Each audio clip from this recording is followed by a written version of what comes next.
শ্রাবণ মাসের তৃতীয় সোমবার আজকে। বুঝতেই পারছো কতটা ব্যস্ত থাকবো। সকাল তখন 7:30 বাজে। আমার কিন্তু বাসি কাজ কমপ্লিট হয়ে গেছে, আর এদিকে কিন্তু আমার শাশুড়ি মা কিন্তু এখনও ঘুম থেকে ওঠেনি।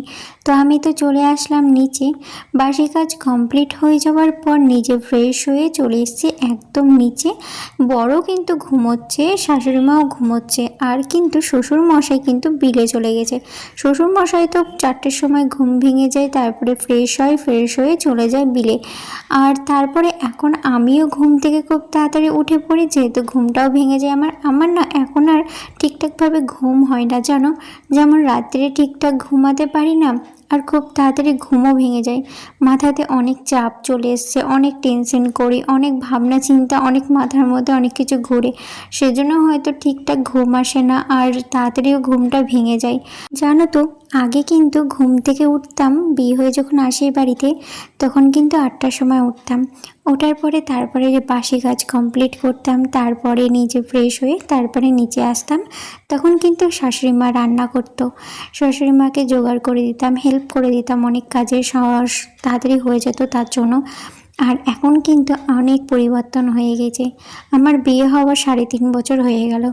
অনেক পরিবর্তন বলতে অনেক পরিবর্তন হয়ে গেছে। যেমন আমার বর এখন ধরো খুব তাড়াতাড়ি অফিসে যায়, তার জন্যই ধরো আরও ঘুমটা ভেঙে যায়। আর যেহেতু এখন মাথায় টেনশন চলে এসছে, অনেক অনেক টেনশন, সব কথা তো বলা যায় না। তো থাক, ভিডিওতে নাই বা বললাম। তো যাই হোক, আর উঠে তো তারপরে আমি কি করি না করি সমস্ত কিছুই তোমাদের সঙ্গে শেয়ার করি। আর আমি যে এখন ব্লগ করছি তোমাদের সঙ্গে শেয়ার করছি সেটা না, আগে তো আমি ব্লগ করতাম না, কিন্তু আমি সমস্ত কাজ তখনও কিন্তু করতাম। আর এখন যেহেতু আমি ব্লগ করছি সেজন্য কিন্তু তোমাদের সঙ্গে শেয়ার করছি। জানো তো, সেদিনকে না শ্বশুরমশাই একটা কথা বলেছে আমাকে। বলছে এখন ভিডিও করছিস বলে তাই সমস্ত কাজ কি তুই করছিস, তার জন্য শেয়ার করতে পারবি বলে। আমি বললাম, বাবা কথাটা তুমি তো ভুল বললে। আমি যখন আগে ব্লগ করতাম না, আমি কিন্তু তখনও কিন্তু সমস্ত কাজ করতাম। হ্যাঁ, বাবা যেহেতু বাড়িতে থাকতো না, তার জন্য বাবা কিন্তু কোনো কিছুই দেখতে পেতো না।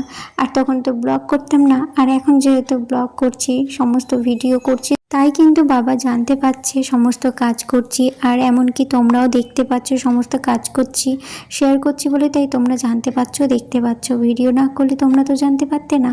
আর জানো তো, আমি যখন বিয়ে হয়ে আসি তখন বিয়ের 6 মাস মাথাতেই আমার শাশুড়ি মায়ের নার্ভের প্রবলেম হয়ে যায়, অসুস্থ হয়ে পড়ে, প্রচণ্ডই অসুস্থ হয়ে পড়ে। আমি তখন মানে দেখেছি তো যে কীরকম হয়ে গিয়েছিলো, তখন সামলানোটা বড়ই কঠিন ছিল। তো এখন মানুষটা সুস্থ আছে, ভালো আছে, আর যেটুকু পারে করে। আমি জোর করি না, আমি নিজেই বারণ করি কিছু করতে হবে না। আমি কি বলতো, যেহেতু শাশুড়ি অসুস্থ, খুব একটা কাজ করতে পারে না, যেটাই করে সেটা আস্তে ধীরে সুস্থ করে। ও পুজোটাই করে, ঠাকুরের বাসনটা মাজে, পুজোটা করে।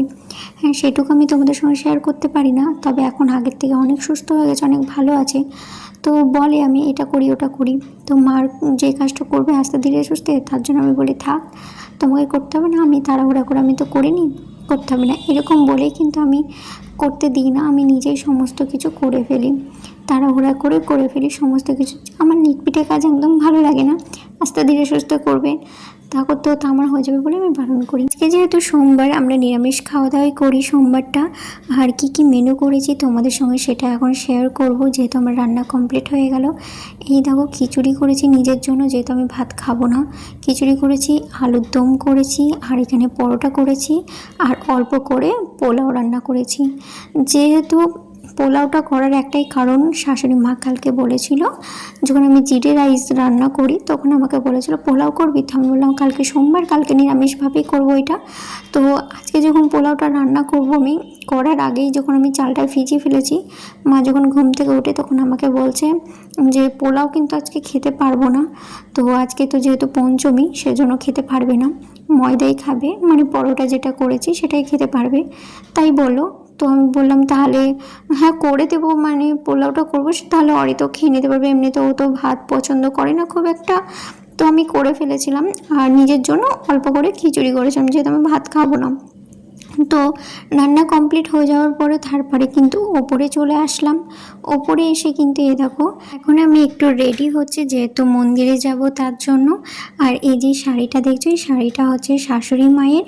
শাশুড়ি মা নিচে গেলাম, নিচে গিয়ে আমি বললাম তোমার একটা শাড়ি দাও, তোমার শাড়ি পরে আজকে পুজো দিতে যাব। তো বললো যেটা ইচ্ছে সেটা নিয়ে। তারপরে তো আমি আরেকটা শাড়ি দেখছিলাম সুতির মানে সবুজ কালারের শাড়ি। তো বললো এটা পরিস না, এটা খেসটা হয়ে গেছে, তো এটা নিয়ে যাস মানে পরিস না, সেটা বারণ করলো। তো আমি সেটা পরলাম না, নিয়ে আসলাম না। তারপরে এই শাড়িটা বার করলাম, তাহলে তো আমাকে বলছে শাড়িটা অনেকটা বড়, তুই পরে সামলাতে পারবি? তো আমি কিছু বলিনি, আমি পরে একদম ফাইনালি শাশুড়ি মাকে দেখিয়েছি আর একটু মিচকি মেরে হাসিয়ে দিয়ে দিয়েছি। আর আমাকে এই শাড়িটা পরে কেমন লাগছে কমেন্ট করে জানিও তো তোমরা। আর জানো তো আমি নিজে শাড়ি পরতাম, কিন্তু আমার যে সুতির চাপা শাড়িগুলো আছে সব নতুন, সব ভাঙতে হবে নতুন শাড়িগুলো, সেই জন্য আর ভাঙলাম না। তো যাই হোক, তা আজকে না ঘরের পুজো কিন্তু আমি করিনি, পুজোটা কিন্তু আমার শাশুড়ি মা করেছে। যেহেতু আজকে পঞ্চমী, দুধ কলা দিতে হবে, তো সেজন্যই ধরো শাশুড়ি মা পুজোটা দিল। আর আমি পুরো ফাইনালি চলে এসেছি পাগলা বাবার মন্দিরে। আর প্রথম সোমবারে যেমন পুজো দিতে গিয়েছিলাম সেরকমই ভিড় যেমন হয়েছিল। আর দেখো তৃতীয় সোমবারেও কিন্তু প্রচণ্ড ভিড়। দ্বিতীয় সোমবারে ভিড় ছিল, তবে অতটা আমার মনে হয়নি যে ভিড় ছিল প্রচণ্ড, কিন্তু তৃতীয় সোমবারে প্রচণ্ডই ভিড়, এত ভিড় মানে আমি গেছি 12টার সময়, বাড়ি এসেছি 2টোর সময়তে। প্রচণ্ডই ভিড় ছিল আর লাইনে দাঁড়িয়ে পুজো দিতে হয়েছে। তো আমি যখন লাইনে দাঁড়িয়েছিলাম তখন একটু ভিডিও করে নিয়েছিলাম। আর এই যে দিদিভাইটাকে দেখছো লাল শাড়ি পরে আছে, ওই দিদিভাইটাকে যদি আমি বলতাম একটু আমি পুজো দিচ্ছি তুমি আমাকে ভিডিও করে দাও, তাহলে করে দিত। তো আমি যেহেতু বলিনি তার জন্য কিন্তু করে দেয়নি। আর আমি যখন প্রণাম করছিলাম তখন আমি বারবারই বলছিলাম যে তোমাকে বললে ভালো হতো, আমার একটু লজ্জা লাগছিল যে তোমাকে বলবো ভিডিও করে দেওয়ার কথা, আর বলতেও কেমন লাগে, যেহেতু 2 সপ্তাহ কাউকে না কাউকে দিয়ে আমি ভিডিও করিয়েছি। তো এই সপ্তাহটায় নিজে থেকেই মনে হলো যে না, কাউকে বলবো না, থাক।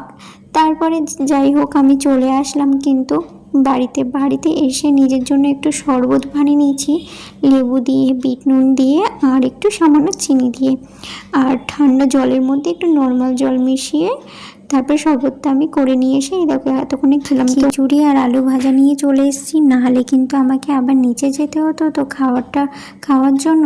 তার জন্য কিন্তু আমি একবারে উপরে নিয়ে চলে এসেছি আমার খাবারটা।